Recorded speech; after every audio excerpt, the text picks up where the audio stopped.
আমার নাম আনিকা। আমার রূপ ছিল চোখে পড়ার মতো, কিন্তু বিয়ের পর থেকে এক অদ্ভুত ঘটনার সম্মুখীন হই আমি।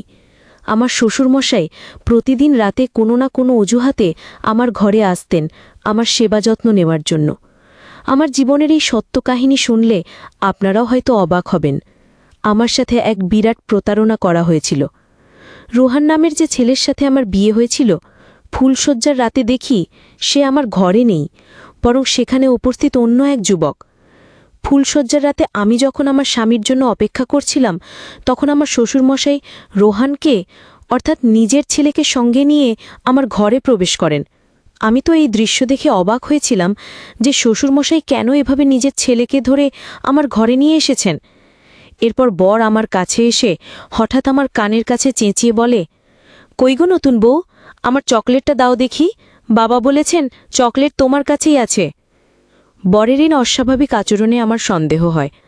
আমি তার মুখ থেকে পাগড়িটা সরিয়ে যখন তাকালাম, আমার পায়ের তলার মাটি কেঁপে ওঠে। মণ্ডপে যে ছেলের সাথে আমার বিয়ে হয়েছিল, এ তো সে নয়। ছেলেটার অদ্ভুত আচরণ দেখে আমি ভয় পেয়ে ঘর থেকে বেরিয়ে যাই এবং চিৎকার করে শ্বশুরমশাইকে ডাকতে থাকি। শ্বশুরমশাই আমার চিৎকার শুনে কাছে এলে আমি তাকে কাঁদতে কাঁদতে বলি, বাবা, আপনি কাকে আমার ঘরে রেখে গেছেন? ও তো স্বাভাবিক নয়। আমার তো রোহানের সাথে বিয়ে হয়েছে। রোহান কোথায়? শ্বশুরমশাই তখন এক রহস্যময় হাসি দিয়ে আমার কাঁধে হাত রেখে বললেন, বৌমা, এই তো রোহান, এই আমার একমাত্র ছেলে যার সাথে তোমার বিয়ে হয়েছে। এই ছেলেই তোমার স্বামী। যাও, ভেতরে যাও। আমি আতঙ্কিত হয়ে বললাম, বাবা, আপনি একবার ভেতরে এসে দেখুন, এই ছেলেটা রোহান নয়, এর সাথে আমার বিয়ে হয়নি। কিন্তু আমার শ্বশুরমশাই আমার কোনো কথা না শুনে আমাকে জোর করে ঘরের ভেতর ঠেলে দিয়ে বাইরে থেকে দরজা বন্ধ করে দেন। সারা রাত আমাকে সেই অস্বাভাবিক ছেলেটির সাথেই কাটাতে হয়। আমি বুঝতে পারছিলাম যে আমাদের সাথে বিরাট বড় এক ছলনা করা হয়েছে। আমি স্বপ্নেও ভাবতে পারিনি আমার জীবনে এমন কালো দিন নেমে আসবে। সেই মুহূর্তে আমার মাথা কাজ করা বন্ধ করে দিয়েছিল। আমি বুঝে উঠতে পারছিলাম না আমার কি করা উচিত। পরের দিন সকালে আমি আমার বাবা মাকে ফোন করে সব ঘটনা জানাই।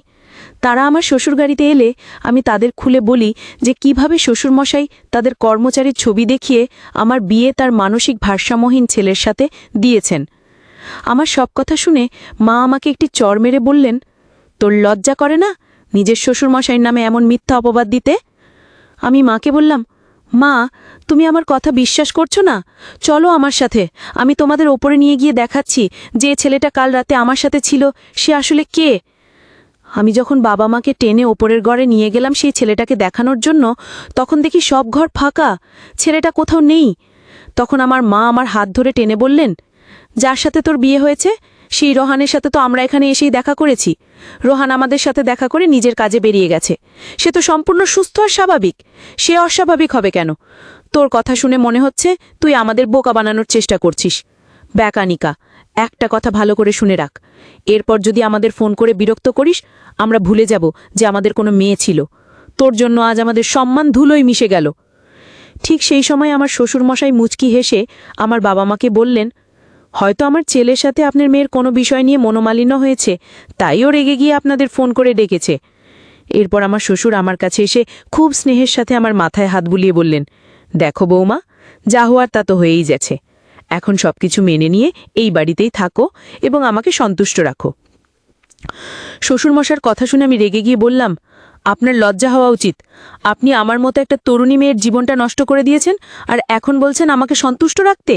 সবকিছু জেনেও আপনি কেন আপনার মানসিক ভারসাম্যহীন ছেলের সাথে আমার বিয়ে দিলেন? শ্বশুরমশাই মুচকি হেসে বললেন, বৌমা, আস্তে আস্তে সবই জানতে পারবে। এখন বেশি কথা না বলে আমার পায়ে একটু তেল মালিশ করে দাও দেখি। তিনি আমাকে রান্নাঘর থেকে গরম তেল নিয়ে তার ঘরে যেতে আদেশ করলেন। তিনি বললেন, আমি তোমার শ্বশুর, আমার সেবা যত্ন করার জন্যই তো তোমাকে এই বাড়ির বউ করে এনেছি। আমার শ্বশুরবাড়িতে আমার স্বামী, শ্বশুরমশাই আর দুজন কাজের লোক থাকত। আমার শাশুড়ি অনেক আগেই মারা গিয়েছিলেন। আমার শ্বশুরমশাই একজন ধনী ব্যক্তি ছিলেন, তার চালের বিশাল ব্যবসা ছিল। আমার বাবা মা ভেবেছিলেন এত বড় বাড়িতে আমার বিয়ে হলে আমি খুব সুখে থাকব, কিন্তু তারা আসল সত্যটা মানতে চাননি, তাই আমিও তাদের থেকে কোনো আশা রাখিনি। শ্বশুরবাড়িতে মাত্র 3 দিনেই আমার দম বন্ধ হয়ে আসছিল। আমার মনের কথা বলার মতো কেউ ছিল না।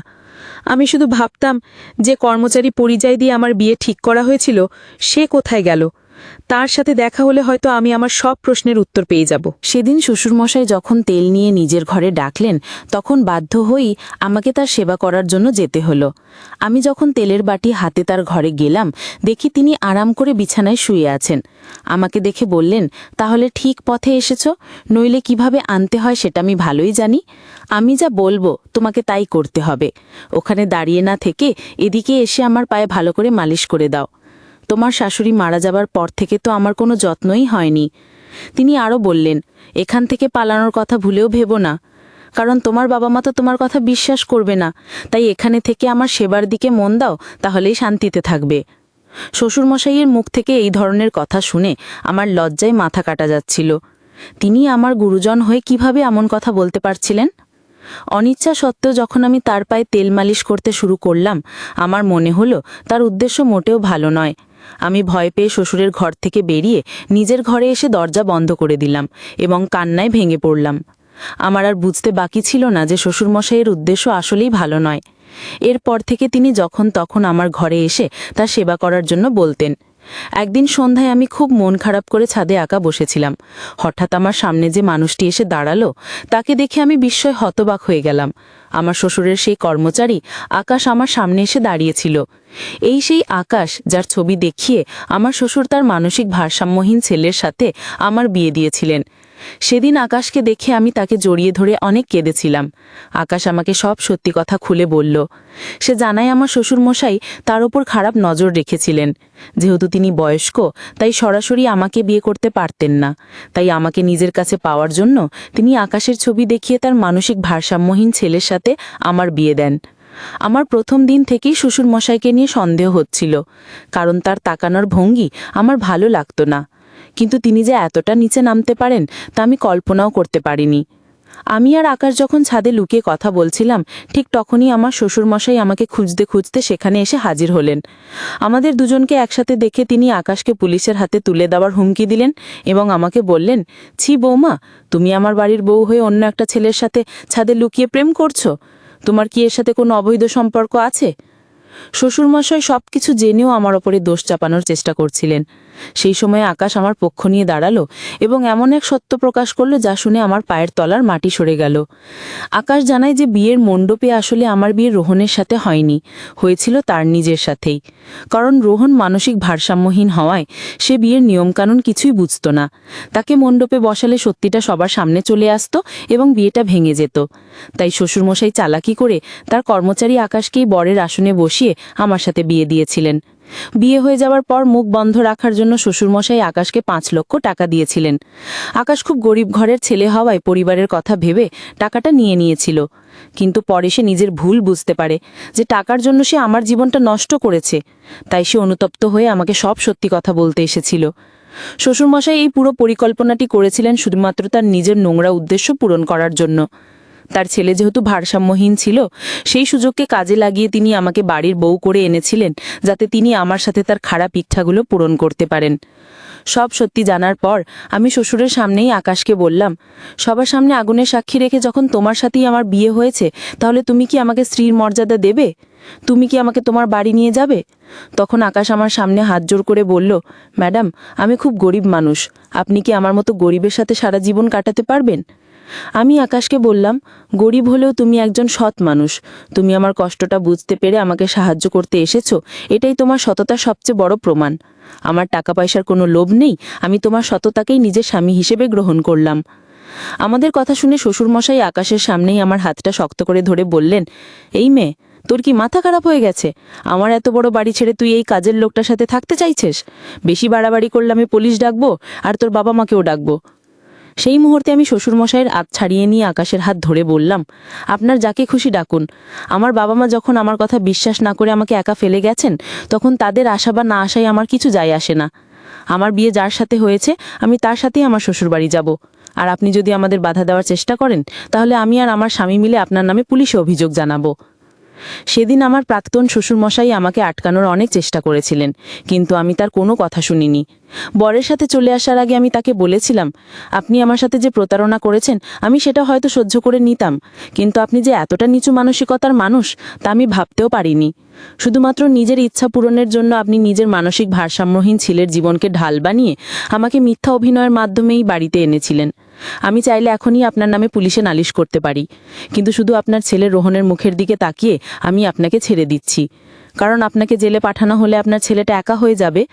কিন্তু মনে রাখবেন, যদি আপনি ভবিষ্যতে আমাকে বা আমার স্বামীকে বিরক্ত করার চেষ্টা করেন, তাহলে পুলিশের কাছে যেতে আমি এক মুহূর্তও দ্বিধা করব না। তিনি এতটাই নির্লজ্জ ছিলেন যে যাবার আগে আমার স্বামীর কাছ থেকে সেই 5 লক্ষ টাকাও ফেরত নিয়েছিলেন। এরপর আমি আমার স্বামীর সাথে তার বাড়িতে চলে আসি। কিছুদিন পর আমার বাবা মাও আকাশের বাড়িতে, অর্থাৎ আমার নতুন শ্বশুর বাড়িতে এসে হাজির হলেন। সেদিন তারা নিজেদের ভুলের জন্য আমার কাছে ক্ষমা চেয়েছিলেন এবং আমাকে তাদের সাথে বাড়ি ফিরে যেতে বলেছিলেন। কিন্তু আমি তাদের সাথে যাইনি, কারণ আকাশের সাথেই আমার বিয়ে হয়েছিল এবং তার সাথেই আমার সংসার। আমি এখন আমার স্বামীর সাথে অনেক ভালো আছি। আমার স্বামী গরিব হতে পারে, কিন্তু তার মনটা অনেক বড়। সে আমাকে খুব ভালোবাসে এবং সুখে রেখেছে। এই পৃথিবীতে যে কত বিচিত্র ধরনের মানুষ আছে তা বোঝা সত্যি খুব কঠিন। আমি কখনো স্বপ্নেও ভাবিনি যে আমার সাথে এমন কিছু হতে পারে। ছোটবেলা থেকে আমার স্বপ্ন ছিল এক ধনী পরিবারে বিয়ে করা, কিন্তু সেই ধনী পরিবারে বিয়ে করার পরিণতি যে এতটা ভয়াবহ হতে পারে তা আমার কল্পনার বাইরে ছিল। যাই হোক, আমি এখন একজন সাধারণ মানুষের স্ত্রী হয়েও অনেক শান্তিতে সুখে আছি।